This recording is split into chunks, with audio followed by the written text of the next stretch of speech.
Hari Om. Om Sri Chinmaya Sadgurave Namaha. We are studying Kathopanishad, Life After Death, and mantra number 2.3.12. So,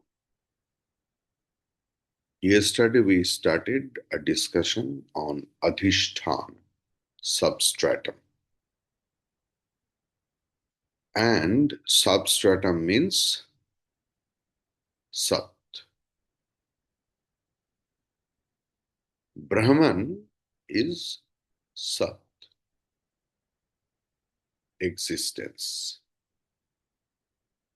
So, Brahman alone can be the substratum. All the names and forms are superimposed on it. Brahman is not superimposed.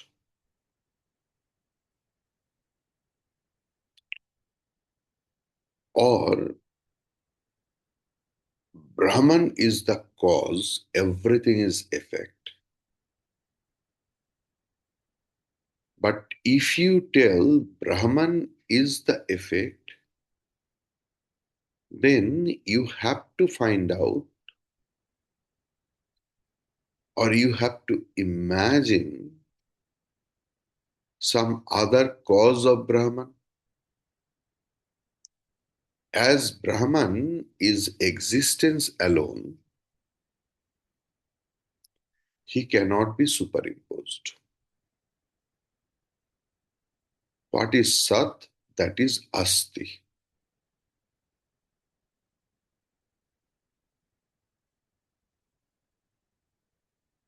Asti iti bruvataha anyatra katham tad upalabhyate. I hope you can remember the mantra. The mantra was Naiva Vacha na Manasa Praptum Sakyah na Chakshusha Asti iti bruvataha anyatra katham tad upalabhyate. Clear?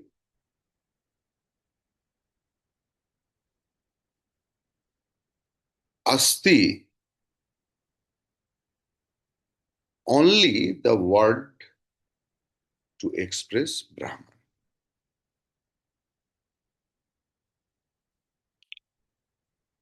Without that, how we will be able to know Atma? Means,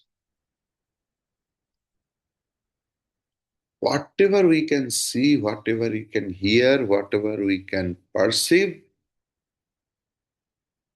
everything is existing.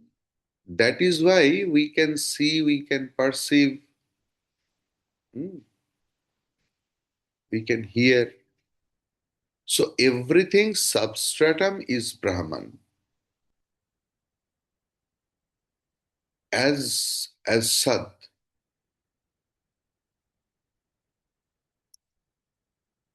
You can tell in this way I'm with a very common intellect. I can't realize that Brahman. So you can't realize Brahman. That is why you can't discard Brahman with your non-realization. This is totally an intellectual discussion, okay? Totally an intellectual discussion. तो अनुपलब्धि के द्वारा सत्ता की लोप नहीं होता है. Suppose all the gunas, qualities of vastu, you are discarding.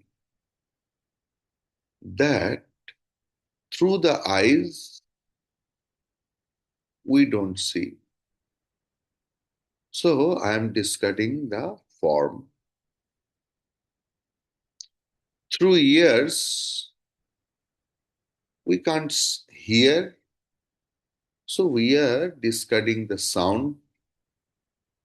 So when discarding everything else, will it be zero? Zero cannot be. Because adhishtan is there, na? Substratum is there.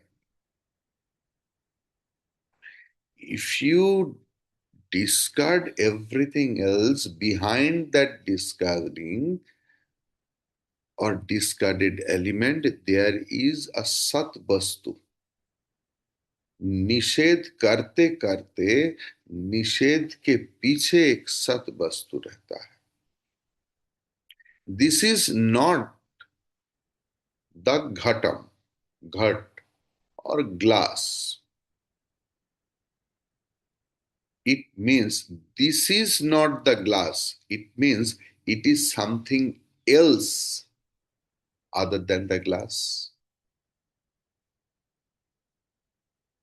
No, no, no, no, we are telling. So, behind every no, one vastu is waiting for that this no word is applied.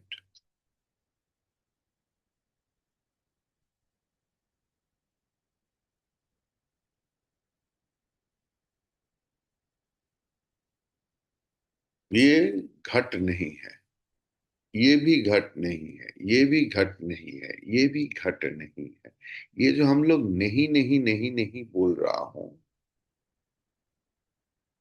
सारे नहीं के पीछे एक वस्तु है जिनके बारे में ये नहीं बोल रहा हूं. उस वस्तु को आप लोप नहीं कर पाएंगे. यू कांट डिस्कार्ड दैट वस्तु. एंड दैट इज सत, दैट इज अस्ति. ये नहीं दूसरा कुछ है, ये नहीं दूसरा कुछ है. हम लोग सब कोई जब अम्मा लोग साड़ी खरीदने जाते हैं, मैं भी कभी मेरे माँ के साथ गया, कुछ बताया, ये नहीं, नहीं नहीं नहीं नहीं, ये नहीं, ये नहीं, ये नहीं, ये नहीं, ये नहीं. दुकान ही बदल दिया. पूरा दुकान में पहाड़ हो गया साड़ी का, लेकिन पसंद नहीं आया. Next shop. So the thing is, please switch on your video. Why every day I am to tell that switch on your video?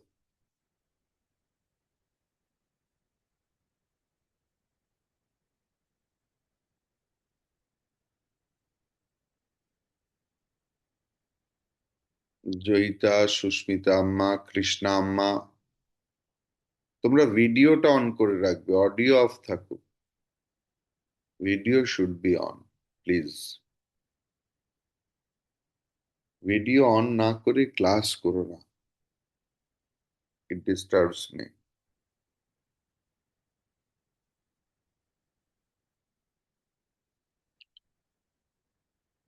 Only those are walking, they can switch off their video. So that can distract others. Okay.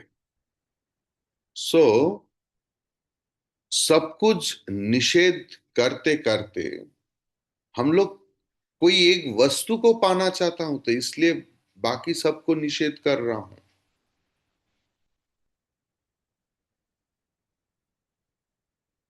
तो जिसके बारे में जानने के लिए मैं निषेध कर रहा हूं, वो कभी निषिद्ध नहीं हो जाता है. यही रहस्य है. तो इंद्रिय से हम लोग उन्हें देख नहीं पा रहा हूं, सुन नहीं पा रहा हूं, स्पर्श नहीं कर पा रहा हूं. इसके मतलब ये नहीं कि ब्रह्मन की अस्तित्व का लोप हो रहा है. कोई भी लॉजिक उनकी अस्तित्व को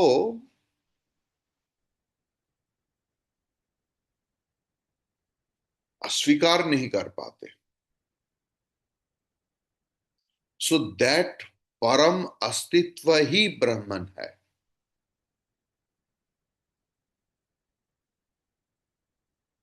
और इसी को ही द अल्टीमेट कॉज ना बोल के दूसरा कारण ढूंढने का कोई अर्थ नहीं है। अभी सवाल यह है कि ब्रह्मन युक्तिग्राह्य नहीं है। Brahman is not proved by any logic. इंद्रिय से भी उनको जाना नहीं जाता। तो उनके स्वरूप के बारे में कैसे धारणा करूंगा? इसका उत्तर है, ब्रह्म के बारे में जो धारणा होगा वो होगा शास्त्र से। और गुरु वाक्य से। मतलब गुरु वही है जो शास्त्र के सिवा और कुछ नहीं बोलता, जो शास्त्र के बारे में ही बोल रहा है।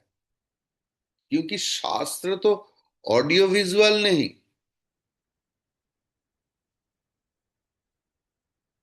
So someone which speak only शास्त्र और ब्रह्मज्ञ व्यक्ति जो रियलाइज्ड सोल है, उनके अनुभव से ब्रह्म को जाना जा सकता है। शास्त्र उनको अस्थि बताया हुआ है। जो व्यक्ति इस अस्तित्ववादी है, जो अपने सूक्ष्म इंटेलेक्ट के द्वारा इस अस्थि के बारे में, जिनके बारे में हम लोग चर्चा कर रहे हैं, समझ पा रहा है, जिन व्यक्ति के पास शास्त्र के ऊपर असाधारण श्रद्धा है, इन लोग ऐसे बोल रहा है। इनके विपरीत क्रम में जो लोग नास्तिक है, उन लोग बोलेंगे इस जगत का कोई सूत्र ही नहीं, मूल नहीं।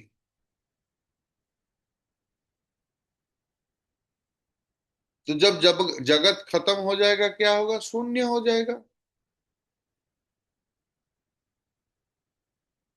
ऐसे विपरीत दर्शी जिन लोग होता है,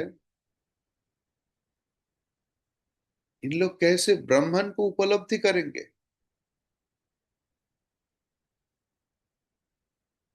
इसका मतलब हो रहा है कि आप तर्क कर रहे हैं। कुछ भी, जो लोग नास्तिक है, they are not non intellectual, don't think that. They are superbly educated, so they can do tark, they can put forth a lot of logic to disprove the asti portion, that they can disprove the brahman. So your tark आपको guide कर सकते, कोई दिग दर्शन करवा सकते, लेकिन ब्रह्म में प्रतिष्ठित नहीं करवा सकते। तो कौन आपको प्रतिष्ठा करवाएगा ब्रह्म के बारे में जानने के लिए, विश्वास करने के लिए, उपलब्धि करने के लिए? वो है शास्त्र और योर आचार्य गुरु। मधुसूदन सरस्वती जी यही बोल रहा है। ये क्यों बताया? ना अज्ञात ज्ञापकम शास्त्रम। शास्त्र का काम क्या है? जो अज्ञात वस्तु है उसको ज्ञात करना ही, उसको जान, उसके बारे में बोलना, लोगों को समझाना ही शास्त्र की काम है। अगर ब्राह्मण अनुमान के द्वारा जाना जाता तब तो शास्त्र प्रमाण नहीं बनता। अगर आप बोले कि शास्त्र ग्रंथ में ये जो जगत रूप इफेक्ट, कार्य कारण, इसके निर्णय में इतना वाद प्रतिवाद क्यों? आप शंकर भाष्य पढ़ेंगे, जो लोग मेरे साथ भगवत गीता पढ़ते हैं, आप देखें कि मैं एक क्लास ले लेता हूं, उसके बाद मैं ही हजारों सवाल उठाता हूं, हजारों सवाल। भगवान शंकराचार्य जी भी एक ही काम किया है। उन्होंने पहले हर शब्द का अर्थ बोल रहा है, उसके बाद सवाल उठा रहे हैं, हजारों सवाल। तो आपके मन में यही सवाल होगा कि शास्त्र ग्रंथ में ये जगत रूप कार्य कारण निर्णय में इतना वाद प्रतिवाद क्यों? हम लोग देख रहे हैं कि देश विदेश में सर्वत्र लॉजिक के द्वारा जगत की कर्ता के रूप में ईश्वर की प्रतिष्ठा के लिए दार्शनिकों के अंदर, फिलोसोफर्स के अंदर बहुत वाद विसंवाद हो रहा है। सर्वत्र जो आस्तिक्य बुद्धि संपन्न व्यक्ति जगत की कारण के रूप में ईश्वर को स्वीकार कर रहे हैं, और इसी दृष्टि में कर रहे हैं कि ये जो जगत रूप इफेक्ट, कार्य हम लोग देख रहे हैं, इसके पीछे एक कर्ता होना चाहिए। आप नहीं बोल सकते कि ये फाका जमीन था स्वामी जी, और रात को उठ के आया और देखा एक मकान हो गया, और मैं उसके अंदर घुस गया, देखा सारे फर्नीचर्स एकदम सजा हुआ है।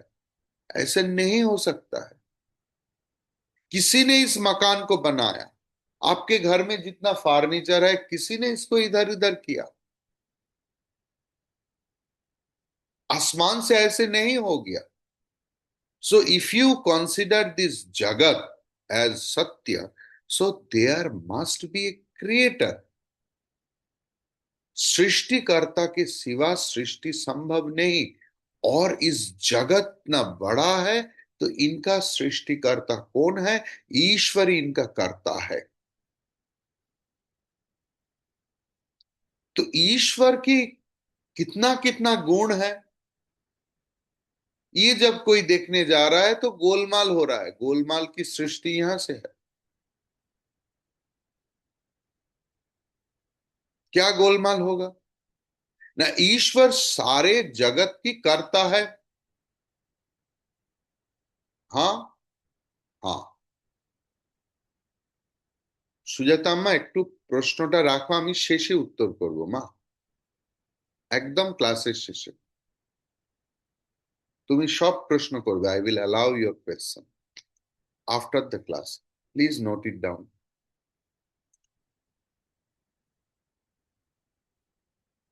ईश्वर ही करता है। ईश्वर ने सृष्टि किया है। सृष्टिकर्ता के सिवा सृष्टि संभव नहीं। तो गोलमाल क्या है? तो इस जगत में हम लोग हर रोज इतना दुख, इतना कष्ट, इतना अविचार देख रहा हूं, इतनी अविचार। तो सबके कर्ता भी ईश्वर हो जाता है।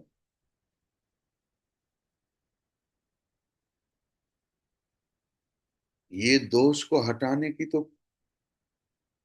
कोई उपाय नहीं ढूंढ पा रहा हूं। तो जो फिलोसोफर वेदांत के थोड़ा नजदीक आता है, उनमें से कोई कोई बोल रहा है, जैसे Spinoza, you know one philosopher Spinoza, उन्होंने बोल रहा है कि व्यष्टि के दृष्टि में, in case of individuality, individual, व्यष्टि के दृष्टि में देखने में जो दोष है, समष्टि के दृष्टि में देखने से वो दोष नहीं आता है। ठीक है, ये कैसे है ना? मेरे जेब से 100 रुपया चोरी हो गया, तो मेरा नुकसान हुआ। लेकिन इस पैसा जिनके जेब में गया उनका लाभ हुआ। तो सामग्रिक दृष्टि में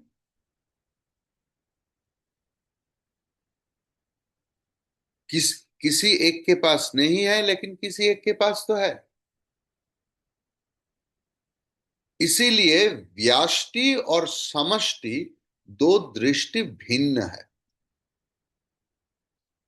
समष्टि के दृष्टि में आप देख रहे हैं तो ईश्वर की वो दोष आप ढूंढ नहीं पाएंगे।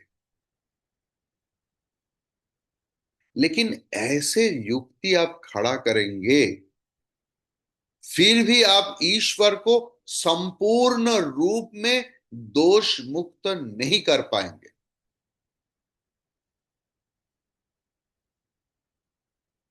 हमारे भारतवर्ष में भी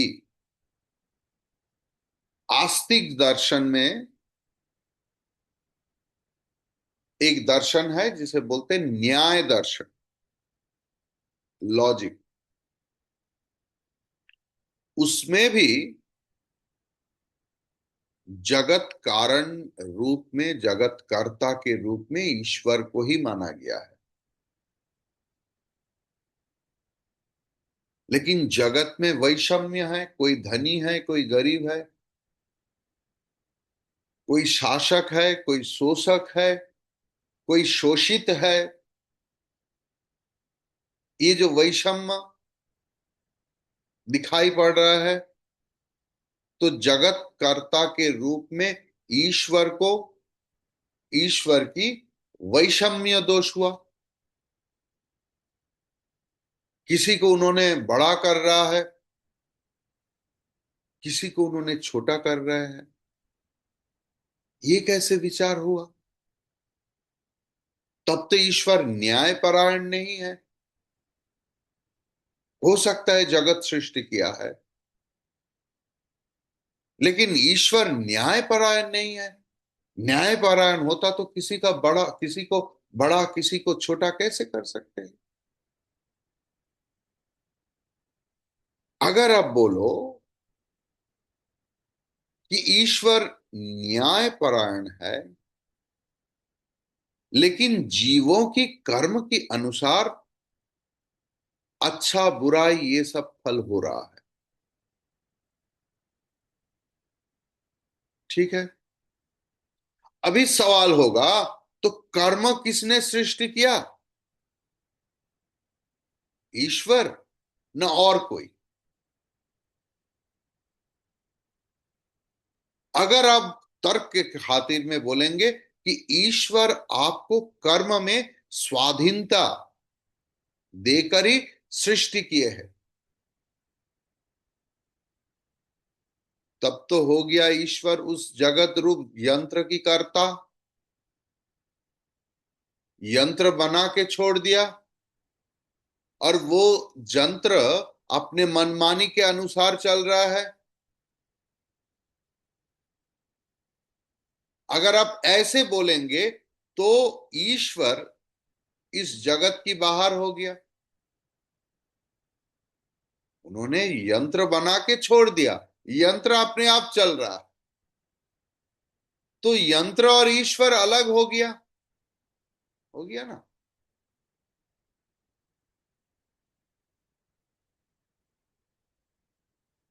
तो आप बोल सकते हैं जगत की बाहर का जो वस्तु है उनका भी सत्ता है।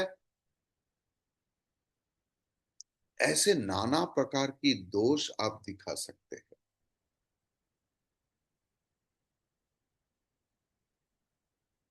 और एक है आप जगत की वैषम्य, जो डिफरेंस,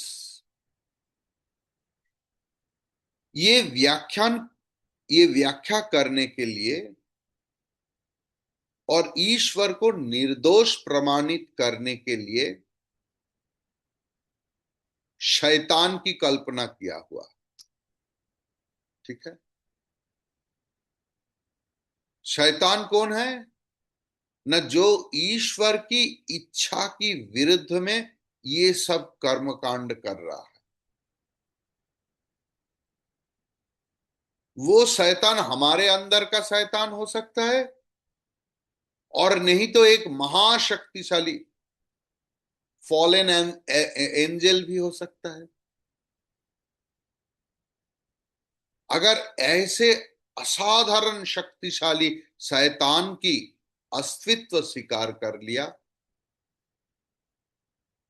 तो ईश्वर की ईश्वरत्व छोटा हो जाता है। जागतिक विषय में हम लोग बहुत समय बोलते हैं कि देखो, एक बात याद रखना कि अंत तक न्याय का ही जय होता है। मतलब हम लोग बोल देते हैं कि ईश्वर न्याय परायण है।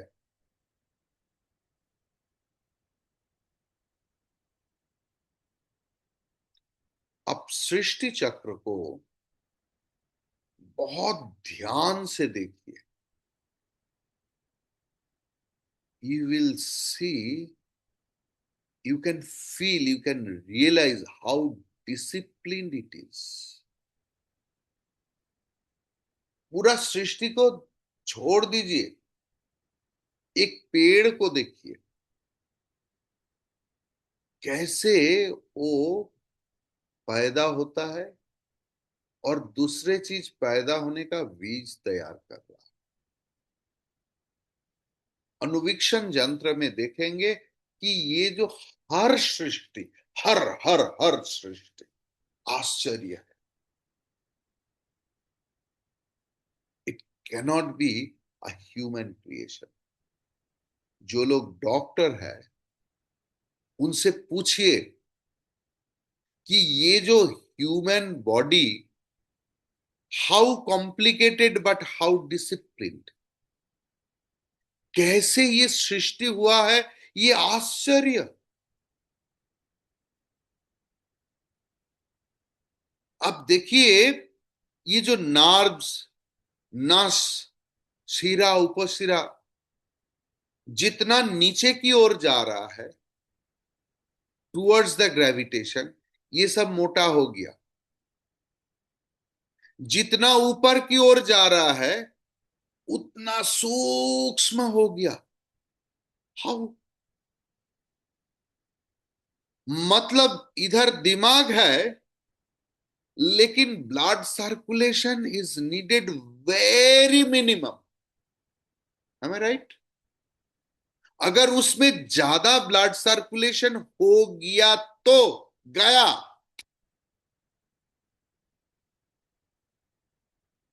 और पैर की ओर ब्लड सर्कुलेशन कम हो गया तो भी गया।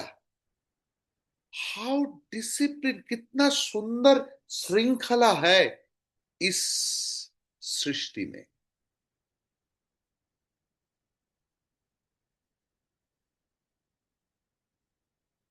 तो इसलिए हम लोग मानते हैं कि अगर जो व्यक्ति की सृष्टि में इतना श्रृंखला है, तो ईश्वर के अंदर भी श्रृंखला है। ईश्वर इज नॉट क्योटिक।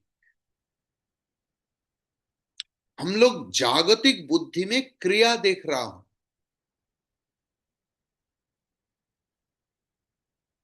यारे बाप रे, एक अंग को ले लीजिए, सिर्फ आंख। आप एक आंख की जो डॉक्टर है उनसे पूछिए, सिर्फ एक इतना सा छोटा गोलक एक समुंदर जैसे है। अब कितना पढ़ेंगे, सिर्फ इतना पूरा शरीर में, आंख सिर्फ इतना ही है ना। तो हम लोग लगता है कितना इंटेलिजेंट है, हम लोग बुद्धि से सब कुछ समझ रहा हूं। तो हम लोग समझते हैं कि ईश्वर भी बुद्धि संपन्न है। See the logic I am putting for today, you just pay attention in the logic only. तो ईश्वर बुद्धि संपन्न है, नहीं तो हम लोग बुद्धि से सब कुछ देख रहा है। और मैं बात कर रहा हूं, आप लोग सुन रहे हैं, अचेतन तो नहीं हूं, सचेतन हूं, कॉन्शियस हूं। तो ईश्वर भी अचेतन नहीं हो सकता है, ईश्वर सचेतन है। ऐसे बहुत सारे कल्पना हम लोग ईश्वर के बारे में करते हैं, लेकिन याद रखना, सारे कल्पना, सारे इमेजिनेशन किसके ऊपर प्रतिष्ठित है? It is limited to our limited experience.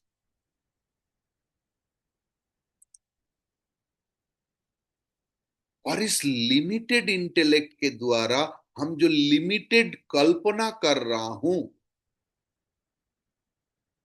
क्या आपके पास इतना करेज है कि आप बोल सकते हैं कि इस इंटेलेक्ट से मैं पूरा यूनिवर्स, पूरा जगत की कारण का अनुभव कर सकता हूं? आप बोल सकते हैं? वेदांत में ये जो जगत कल्पना है, इसका मूल कारण के रूप में सद वस्तु को स्वीकार किया है। कितना युक्ति संगत देखिए, हाउ लॉजिकल इट इज। क्योंकि अगर सत अस्तित्व ना रहे तो ये जगत, जिनको लौकिक दृष्टि में सत्य बोल के ही अनुभव कर रहा हूं, वो असत से कैसे आ सकता है? The home is, the land is, the language is, the food is, the cup is, chair is, table is, पूरा दुनिया इज मतलब सत है। तो सत असत से कैसे आएगा? तो सिद्धांत यही है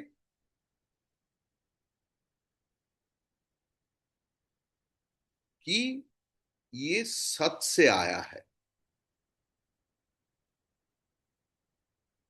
लेकिन ये परिणामी नहीं है। परिणामी मतलब कल समझाया कि आज दूध था, रात को कल दही बन गया। दूध से बना है दही, लेकिन गुण अलग अलग है ना। तो ईश्वर परिणामी ना हो जाए, इसीलिए उनके सारे गुण को बाद देते देते देते देते एकदम निर्गुण कर लिया है। द्वैतवादी जो लोग हैं, उनके मत है कि निर्गुण का अर्थ गुणहीन। द्वैतवादी है, उन लोग